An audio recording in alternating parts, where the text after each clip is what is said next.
they rapidly narrow the focus of our attention and our thinking and reasoning and mental imagery onto the source of the threat. Because if you're really physically threatened, you don't want to be distracted, right? You want to be focused on the threat.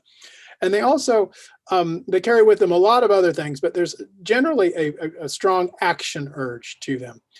We want to respond. There's a feeling of, I need to do something right now, whether or not that's actually the case in real life, that felt experience.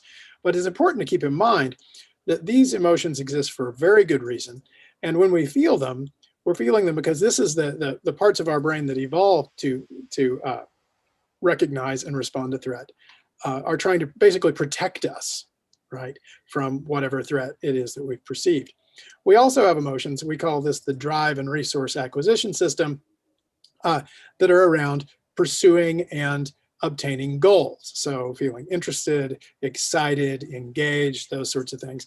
And other emotions that have to do with feeling safe, comfortable, relaxed, connected. Now, this is very important because in contrast to the narrowing of focus that we see in threat emotions, and also quite a lot in drive emotions, when people feel safe, not feeling less threatened, it's not about, safeness isn't about feeling less threatened, a little less threatened. Safeness is about, right, feeling safe, calm, content, connected. And the thing to remember about this is that if we look at the evolution of humans, we really evolved to feel safe through connection with other people. In fact, the contemporary research on emotion and emotion regulation, the stuff that looks at the myelinated vagus nerve and things like this, is showing that we evolved not really to regulate emotions, but to co-regulate emotion with one another, right? We evolved to feel safe through connection, particularly with people who accept us, like us, value us just as we are. And so that's very important. In order to feel safe, in the way evolution designed us to feel safe, we have to be able to connect. And that can be tricky depending on our backgrounds and whether or not our backgrounds shaped us in the way that healthy backgrounds do, to feel safe through connecting with others by having had caregivers, for example, who were responsive to us when we were distressed and who were able to soothe us. But if we can't do that, if we can't form those connections, if we don't feel safe in connection with others, then it's very hard to feel safe generally. And I just wanted to put that up as a backdrop to this conversation we're having today. And I think that you'll probably see how it's relevant as we go through. So the other point that I want to highlight before we dive into talking about emotions and gender and compassion is that if we look at much of what we call emotional disturbances, much of what we call mental illness, anxiety disorders, depression, things like this, there's a growing body of research that shows that a lot of that has to do with how we relate to the emotions we feel. It's not, in some cases, in many cases, it's not what we're feeling in response to the things that happen to us, but it's how we relate to those feelings.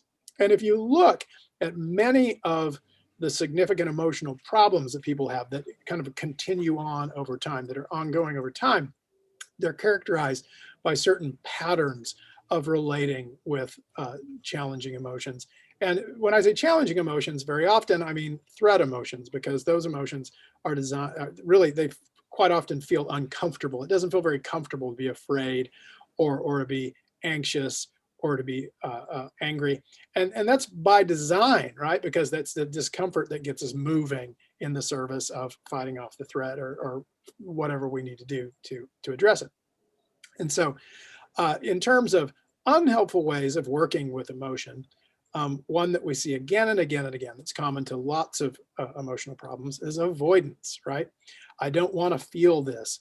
And so what you see is people initiating a whole host of avoidance strategies, doing loads of things to try to not feel whatever it is that's sort of they don't want to feel, that's uncomfortable, or that they've learned is bad if they experience it. And so that can involve, fairly innocuous things like zoning out over Netflix. People use substances, alcohol, other drugs, to work with this way. I would argue that one example you see of this is dominance striving as a method of threat regulation. We'll get to that a little bit later. And this is something that's very important, as I mentioned that. Avoidance is a threat regulation strategy. So when we're avoiding to not feel something that's difficult, we're trying to work to lower the amount of threat we're feeling. That is not the same at all as feeling safe, right? Which when we feel safe, contrary to that narrowness of focus we see in threat, there's an opening up. When we feel safe, lots of good things happen. We become more creative, we're more flexible in terms of where it's easier for us to be pro-social, actually, be compassionate, all of those things. And there's literature, scientific literature that demonstrates all of this. One of the other things we see in terms of relating to emotion that tends to be characteristic of people who struggle with emotions is self-criticism and self-attacking. So seeing the uncomfortable emotion and saying, the fact that I have this means there's something wrong with me. This means I'm weak or I'm bad in some sort of way, or things like this. Now, I should say that if you use these strategies, that doesn't mean there's anything horribly wrong with you. Most of us will avoid and have something we criticize ourselves about all the time. But if that becomes a pattern of relating to these emotions, it can be very tricky. And so I'd kind of kindly encourage you to be curious and see if you can notice, are there certain feelings that you might have that you tend to avoid, that when they come up, you tend to turn away from them and try to distract, or in a kind of a pattern over time, a habitual way, or which you use as a basis for self-criticism and self-attacking. When they come up, they think that's something that's bad about me. And so one of the things I would say is I just sort of propose compassion, and we'll get into this more, as a way of working with those emotions rather than avoiding them. So I'm going to move through some slides pretty quickly. I think it's not an accident that we tend to have these problematic ways of relating to emotion. In fact, I think they're woven through our culture. Now, we don't have time to get into all the reasons that that happens, although lots of them have to do with things like capitalism and how to sell people things that they don't need. But I think if you look out of the culture, one of the things we see is it's sort of a pathologizing of normal human, particularly threat emotions, right? I think there's this sort of these cultural messages that say that you should sort of really be happy all the time. And if you're not, that's a problem. That's something that's wrong with you.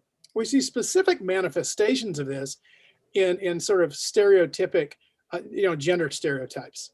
And I have to say, there's a part of me, I honestly, I can't believe that I'm still talking about this. I can't believe that I'm still talking about the same gender stereotypes that we were talking about in graduate school or in undergrad in like 1989, 1990. I was sure that, by 2020, we'd have moved beyond the, men aren't supposed to feel this and women aren't supposed to feel that bit. But we haven't. And anyone who's been paying attention to what's been going on in the culture the last few years has seen we've taken a few steps back, I think, even with regard to that. And so there's this way that strong, you've heard phrases like the strong silent type, that strong has been equated with unemotional, right? To be strong means I'm really not troubled by anything. Nothing throws me off my game. That some way those have come to be synonymous in the culture. And that healthy equals happy, right? So healthy means that I'm happy all the time. And if I'm not happy, I'm not healthy. Neither of these are true, by the way, right? If we subscribe to strong equals unemotional, that's, it's a pretty good pathway to developing avoidant ways of relating to emotion, right? Because again, it implants this idea we're not supposed to feel that stuff. And of course, this breaks down by gender in different ways, but there's this social discouraging of expressing emotions. And it's very tricky when we teach our children not to express certain emotions. Much better to teach them how to express emotions in helpful, healthy ways. Because when we teach people not to express emotions, it's very easy for them then to figure out, if I shouldn't be expressing this, maybe I shouldn't be feeling it either. Maybe the fact that I'm feeling it is something that's wrong with me that I should sort of be ashamed of or not be okay with. And this is very tricky because once we've experienced once we've labeled rather one of our experience as bad, it's very easy then to self-criticize when these experiences come up. So that's very tricky. If we get the idea that it's bad to feel anxious or it's bad to feel angry, it's bad to feel sad, well, those are normal human emotions. We're all going to experience them sometime. So that just sets us up to self-criticize and feel like there's something wrong with me when those emotions come up. And that is, I think, one of the most deeply painful human experiences there is, this sort of experience that there's something wrong with me, there's something bad about me. Now, I find myself, when you start thinking about emotions and gender, and particularly looking out into the world, sometimes I find myself asking questions that I think lots of other people ask too, which is, what's wrong with men? So if you'll forgive me, we'll be talking about men a good bit today. And by the way, of course, lest the men watching this get very upset, I'm not saying there's something wrong with all men. I do think, however, there's something wrong with how many men, particularly in Western culture, learn to be men, and what we learn about what it means to be a man, and what that means about how we can be and behave and feel and all those sorts of things. And so we're going to be talking about that. And I think a big part of that is that, again, I can't believe I'm talking about this in 2020, but there's this conflating in terms of gender and emotion in very unhelpful ways, sort of in the culture. So we've got these labels, weak and strong. And there's this way in the culture that if you think of femininity has historically, tended to be associated with weakness, sadness, fear, anxiety. That means you're weak, right? Sharing and expressing emotions. That there's this way of feeling vulnerable, that all of these sorts of things have become, I think, historically equated with weakness in the culture. Whereas strength, I think, tends to be linked with masculine. I say if you're male, right? So if you're a woman, or if you're someone who, for example, identifies as non-binary, who exhibits masculine traits, that's not necessarily seen so positively, right? But if you're male, to be strong, you have to be masculine, the strong silent type. Right? So you're not expressing emotion, maybe not even feeling it, with the exception of anger, right? Anger and hostility and aggression and dominance is sort of culturally allowed, and in many cases, I think, in people's implicit understanding, linked with demonstrations of strength as well. And we can see this in various political figures and things like this seem to think that sort of thing. So I think that actually there's really a perfect storm that sets our boys up to, and our men up to, basically to become men who don't deal with emotions very well. Now, the good thing is, if we have good role models, both in our early developmental, in our own early home environment, who both nurture boys when they're distressed, so model ways of being together in relationships that help them feel safe. When we can have relational safeness, it makes it a lot easier in terms of learning to relate helpfully to emotions, because when those threat emotions come up, they're not completely overwhelming. When they come up, instead of being overwhelmed and shutting down or thinking that something is wrong with me, if we've got a caregiver who comes in and validates and says, oh, you're scared, that's okay, and helps us work with it, I think that can inoculate against a lot of this stuff. But a lot of people, and I think particularly a lot of boys and men, don't have that sort of background necessarily. I think there are cultural norms, again, I won't get into this, but I think cultural norms sort of reinforce this, equating strength and competence with gender stereotypes, help help strengthen and maintain existing gendered power structures, while problematically for everybody, but even for the men, emotionally crippling the men that are privileged by it, even while everyone else is oppressed, right? Sometimes you hear these terms, white fragility or male fragility. And I think that those terms get at a very real phenomenon of people being very reactive in the face of being confronted with things like privilege and things like that. And I think if we look at the sort of fragile male, and particularly the fragile white male, emotionally fragile male, what we often see is an attachment history that hasn't well prepared them to feel safe through connection, which sets them up to struggle to develop good emotion regulation strategies, because to be able to work with difficult emotions, one has to be able to not be overwhelmed by them. We have to be able to manage the distress. And that really comes particularly early in life through those early attachment relationships, those sort of soothing connections with caregivers. So we don't have that. It's very hard to learn good self-soothing and emotion regulation strategies, um, which then sets us up to, along with some cultural messages, to experience vulnerable messages like, or vulnerable feeling emotions like sadness, fear, anxiety, as not just threatening, but humiliating. Right, humiliating. I was watching a video that featured Jackson Katz, and he was talking. He said, if you want to start a fight on an elementary school, you get a bunch of first graders or second graders or kindergarten boys together, and you want to start a fight, you ask, who's the sissy? And just immediately it creates conflict. I think it gets at this humiliation, the power of appearing weak, that I think is particularly boys and men who haven't learned to regulate their emotions can be very vulnerable to.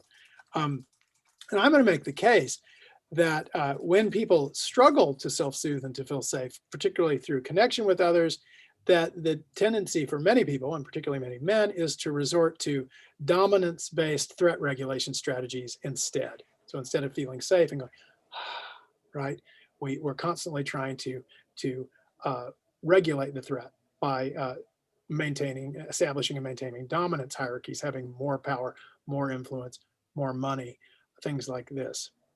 The trouble is that doesn't work because you're not actually feeling safe. You're just negotiating the amount of threat that you feel sort of at a given time. I'm going to look through these things. We're going to walk through just a little bit of data and talk about these things through the lens of looking at anger, because that's an emotion that I've done a lot of work with clinically and otherwise. And I'm just going to cover a little bit of data we gathered here at EWU. When we looked at anger, and this is the multidimensional anger inventory total anger score, we found that it was highly related. These are all significant at way below p equals 0.001. Anger is related to shame, that tendency to experience that I'm bad or something I did is bad, highly related to anger. We see that anger is also related to both the kind of vulnerable reactive narcissism. So this is the vulnerable narcissist is someone who just can't let go of any sort of challenge or perceived criticism. They're very reactive, very vulnerable. Anger problems are also related to the more grandiose narcissism, the so self-narrative, I'm great, that sort of thing. What we also see is that our anger scores are related to one's ability to engage with compassion. And Paul Gilbert developed this interesting scale called the fears of compassion scale, which really get at people's reluctance to connect with compassion. So why wouldn't I want to engage compassionately with another person? Why might I be reluctant to allow people to support me when I'm struggling, to receive compassion from others, and people's inability to direct it toward themselves? And what we see is that people who struggle with anger tend to struggle with those as well. And the real interesting thing is we might think of angry people as, angry, hostile people as they don't care about other people. And there was challenges in terms of them having fears of compassion toward others, but actually the relationships were much stronger in terms of their ability to have compassion both for themselves, but also to make use of it when other people give it to them, to receive it from others. Folks who struggle with anger and struggle with that, right? They have a hard time with that. We also found relationships, and these again are all significant, and the ones I'm pointing out are all significant, like the 0.001 level. Anger was also significantly related to avoidant attachment and anxious attachment, which have to do with that ability to feel soothed through connection with other people and to rely on other people when we need it, when we're struggling, as we might expect. With experiential avoidance, right? That's one of those themes that kind of carries through emotional disturbances, that tendency not to engage with challenging emotions, but to avoid them, to wall them off. So we see that's related to experiential avoidance and also very much related to shame. So the tendency to experience shame in relationship to those experiences. So I'm going to talk just quickly about a couple. I'm trying to develop some theoretical models to sort of capture these experiences of anger. And this is an example of one. So the idea is that For some people who for whom anger creates a problem, and these models were really developed out of my work working with people who are in prison and other men, mostly men who struggle with anger. You know, something happens, and you know what I'm going to do? I'm going to flip forward to what happens when it goes well, right? Because we all experience anger sometimes, and we don't all have anger problems. So for people for whom it works well, you know, you've got people who are, they still experience anger, but they're interested. They have an interpersonal awareness and interest in the experience of other people, and they're able to self-soothe when they struggle. They have attachment backgrounds that have enabled them to develop a repertoire of skills that can calm themselves down a little bit when they get worked up. So what I think happens for these people who, like everybody else, will experience perceived threats or blocks in their lives, and sometimes not handle them so well. So let's say that happens and they express anger in a way that is hurtful to someone they care about, as almost all of us will have experienced at some point. In these people, there's a noticing of that, right? They're mindfully aware. When I say mindful awareness, that just means they notice, oh, wow, I hurt their feelings. I said something that was harmful to them, which prompts an experience of guilt. Now, guilt is an interesting emotion in that it doesn't feel so great, but it's very powerful for us because guilt is an emotion that makes us go, oh, wow, I hurt someone. I want to do better. I don't want to do that anymore. When we feel guilty, the motivation is reparation or improvement. And so the idea is, you know, we notice, oh, I hurt someone I care about. I feel bad about that. And I engage in reparative action. You know, I apologize, maybe think about how to handle that situation better in the future. And over time, what happens is the individual develops adaptive coping resources to be able to handle that situation in the future, which helps them gradually over repetitions experience themselves as someone who is able to work with difficult situations and who strengthens their relationships. Now, again, this is a theoretical model in progress, but the idea is that over time, over this iterative process of trying better strategies, we're developing ways to handle difficult emotions that are helpful and don't cause problems in our lives. If you look at when it goes wrong, if you've got someone who maybe they have an extreme avoidant attachment style, or they just struggle, maybe that's not just disinterested or disdain, but they struggle connecting with others. They have a hard time with it and they don't want to. They figured out that other people aren't very helpful and I just got to do it on my own, right? If you live like that, that's very tricky. It's very hard to soothe if you can't feel safe connecting with other people. And so in this particular variation, this person's safety is linked with feelings of power and dominance, right? You've heard, if you can't beat them, join them. I don't think it works that way. I think actually we're wired to join. When we can't join, that's when we can't feel safe through joining, that's when we tend to resort on dominance regulation strategies, particularly if we fear humiliation. So in this case, things can work out very differently for this individual. So there's a perceived threat. They express anger again in a way that hurts someone else's feelings, but because of their background, they may not notice even the impact that their behavior has on this other person, or they may not care, right? They may not care if they hurt the other person's feelings.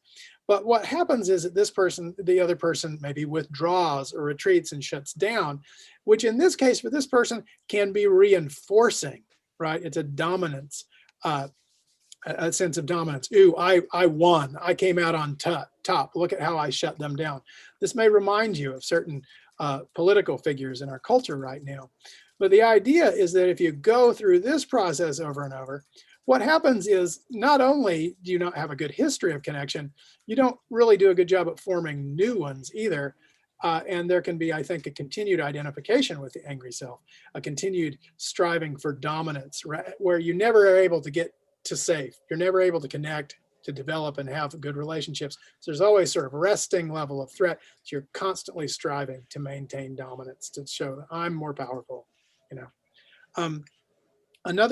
And these, by the way, these are just developing theoretical models. So I'm not saying this is how it is, more this is how it can play out for some people.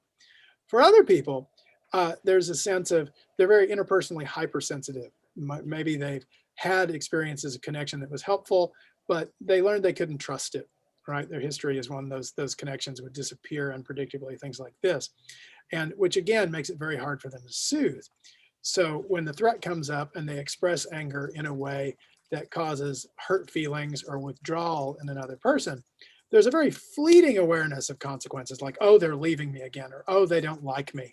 And I think for them, when I've heard clients talk about this, it's very rapid, like dominoes falling down. So it's they notice this happened, which triggers immediate shame. Oh, I screwed it up again. I can't do anything right. I hurt, I can't get anything right.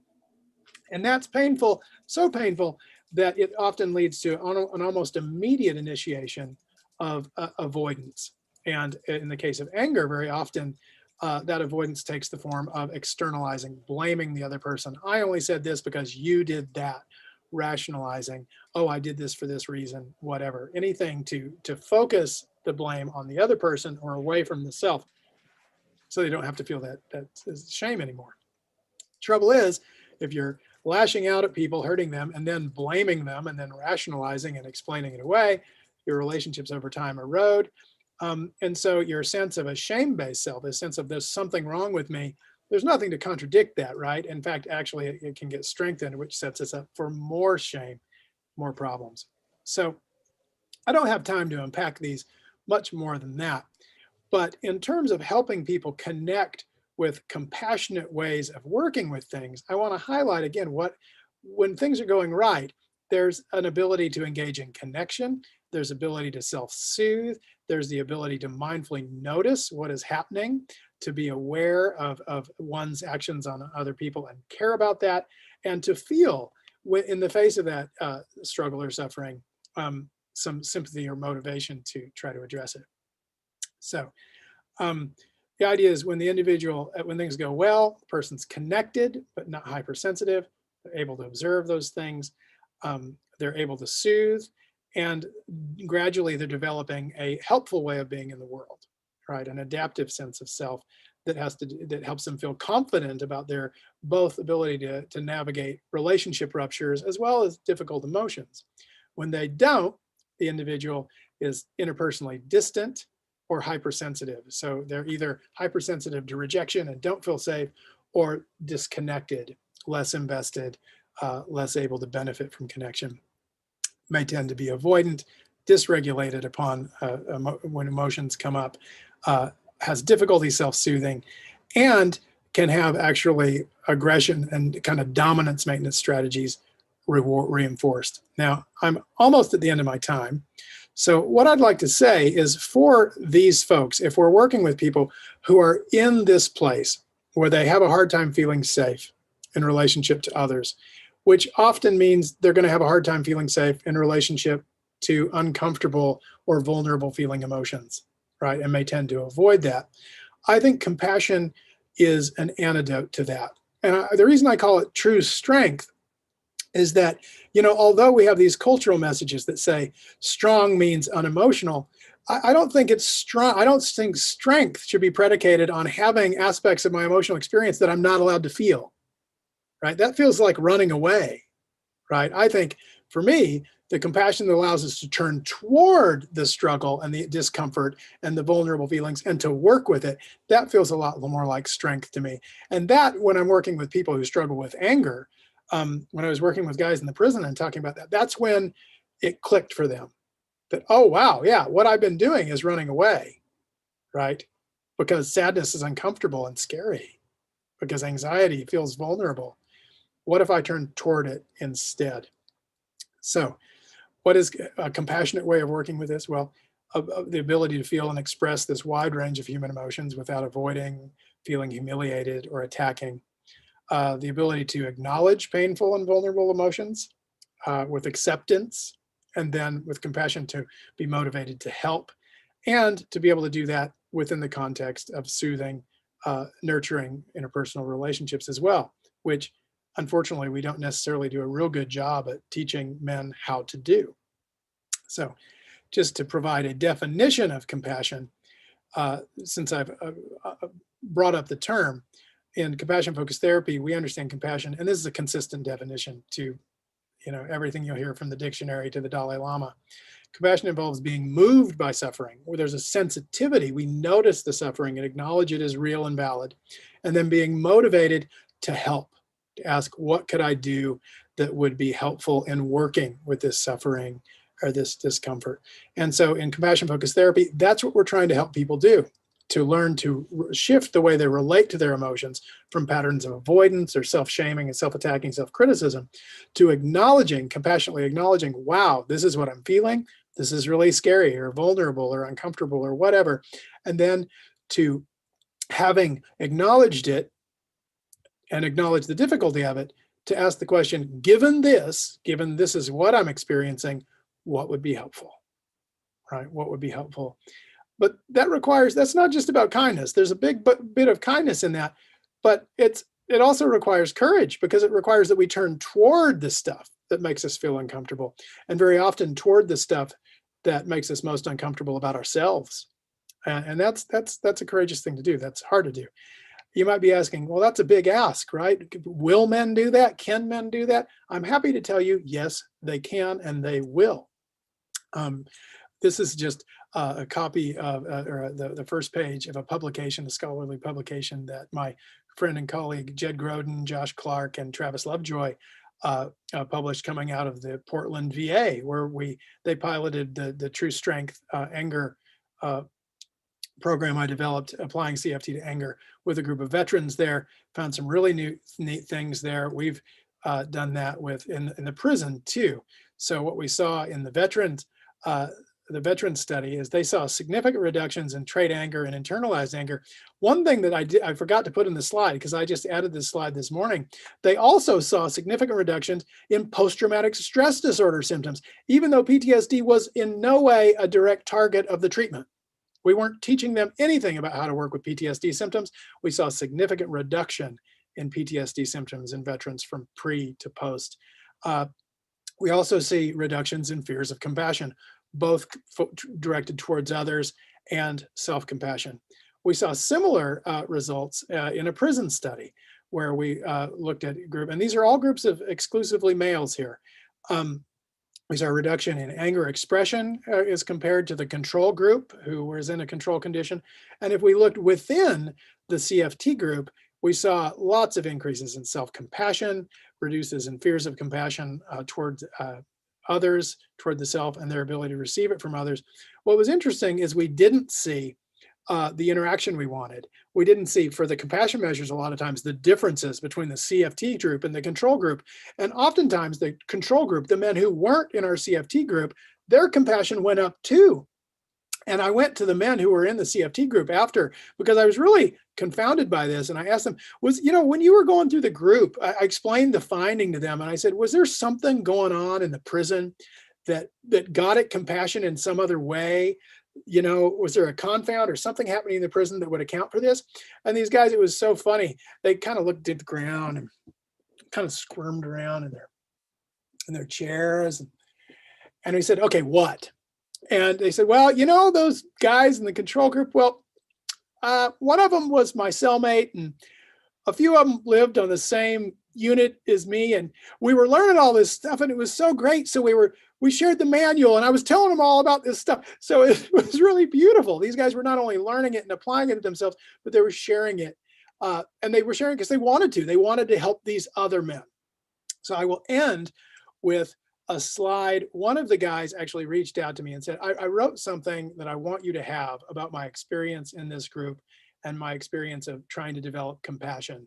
And it really catches me right here.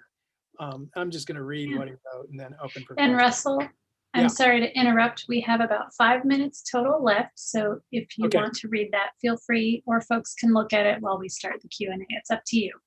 I'd like to read it if that's okay, because I think it's powerful. This group fits perfectly for the cliche phrase, a life-changing experience. The transformation and metamorphosis of changing anger into compassion makes all the difference. Let me explain. People I started this group with at first expression seemed shifty, uncomfortable, divisive, avoidant, unforgiving, critical, intolerant, and a bunch of real macho guys that just don't create crap from anyone. But if you were to ask me about the same group of guys now, I'd tell you that they're generous, fair, sincere, affectionate, gentle, helpful, forgiving, empathic, and have a desire to do the right thing. Every person in my group has made an impact in my life, whether they know it or not. I'm not saying that my group and I are now perfect human beings and never experience anger anymore. I'm saying that we've all learned to be more compassionate individuals. Learning to redirect my anger into compassion is a tough journey and hard work. I'm one of the many still practicing and trying to perfect it.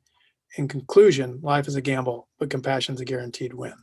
So sorry about taking a little more time with the presentation than I had intended to.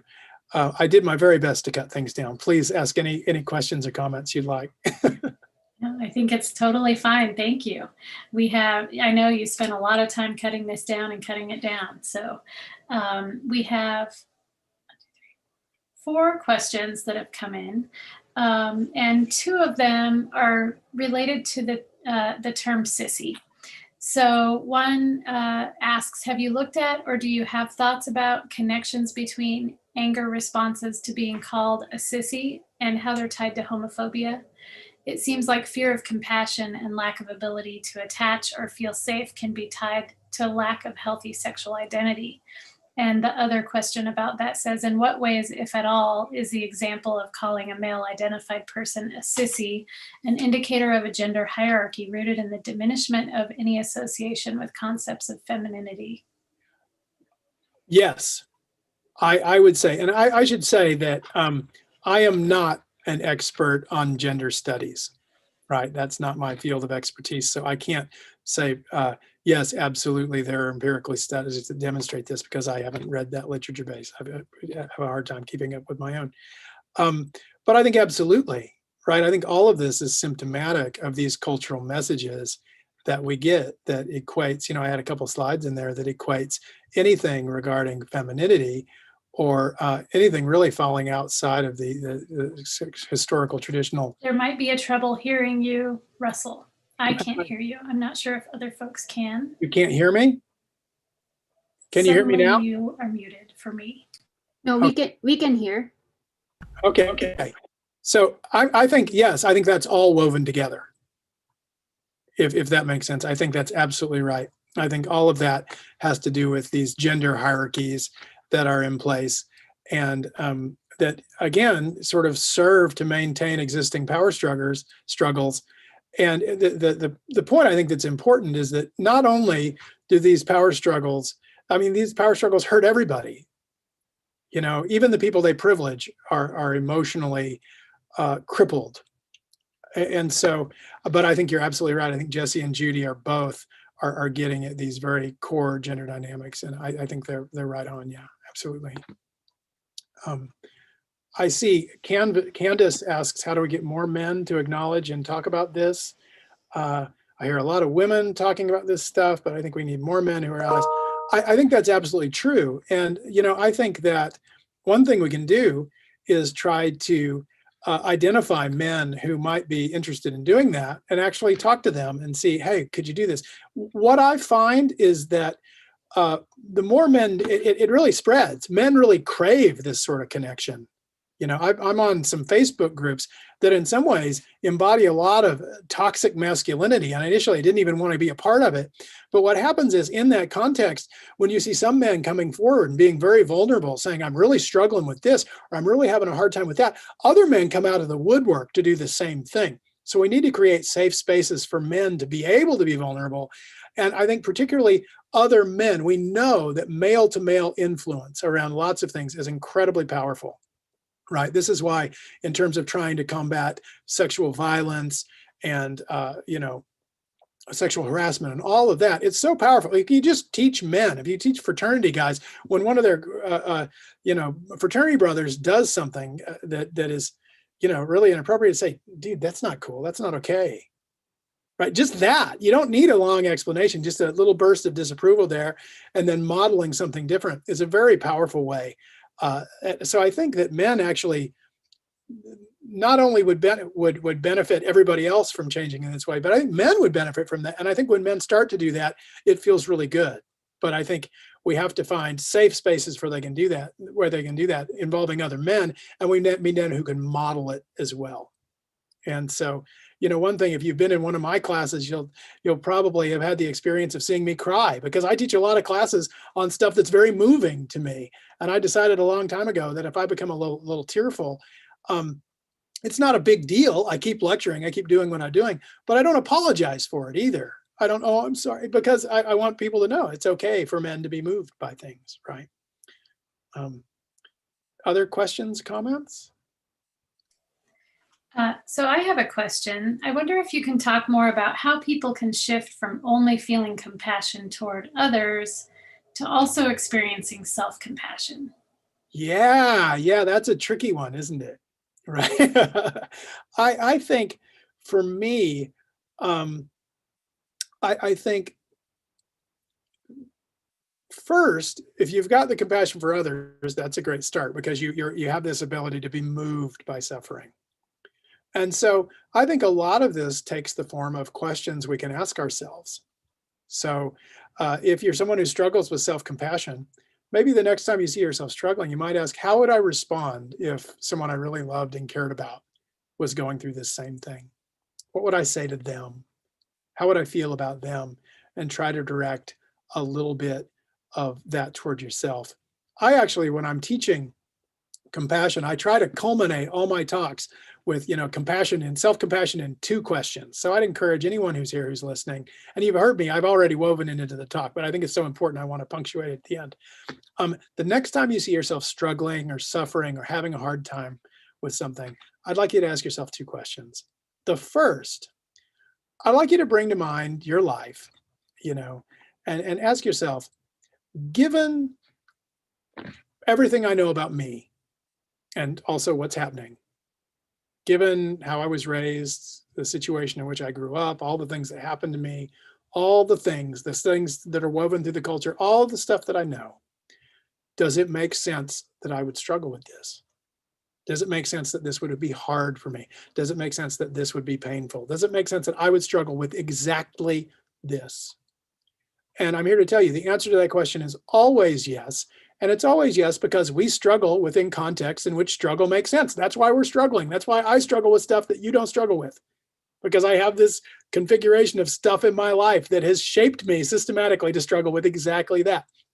So once you've asked yourself, given what I know about me and everything else, given what I know, does it make sense that I would struggle or suffer with this? And you've acknowledged, yes, it does. It does make sense that I would struggle. And you've validated whatever that is you're feeling, to ask, given this, what would be helpful? Given that this is my experience right now, what would be helpful? And sometimes people misinterpret that question, given this, what would be helpful, as what would be helpful in fixing this. But we know that very often the things that get us most upset, or that we struggle the most with or suffer the most with, are things that we can't easily fix, that we can't immediately change, right? Like we're all sort of, today's the election day, right? And we're all sort of, and there's nothing we can do about it, right? It doesn't matter how worked up I get. It doesn't matter how I answer that question, what would be helpful? Those results aren't going to get back any sooner for that. So for me, the answer to that question, what would be helpful, and I think this is the case a lot of time, has to do with what would help me be as comfortable as possible. What would help me feel safe as I experience this difficulty? As I go through this uncomfortable experience, what would help me be at my best, feel as safe and soothed as I can while I move through this? And in doing that, we need to, pay attention to all the things in our life. What are the relationships that are helpful to me and soothing to me? What are the activities that tend to be helpful and soothing to me? So I can move through this, supporting myself the best I can while I go through this sort of inherently difficult experience. Thank you. So we're about 5 minutes over. I don't know if you have Sorry. 5 more minutes to spend with us. Please don't apologize. I have as much time as you like. Yeah. This is, from my perspective, I can only speak for myself, but this is a great gift to us on this difficult day. So please don't apologize for spending more time with us. Are there any other questions that folks would like to ask? You can either unmute yourself or raise your hand or type in the chat.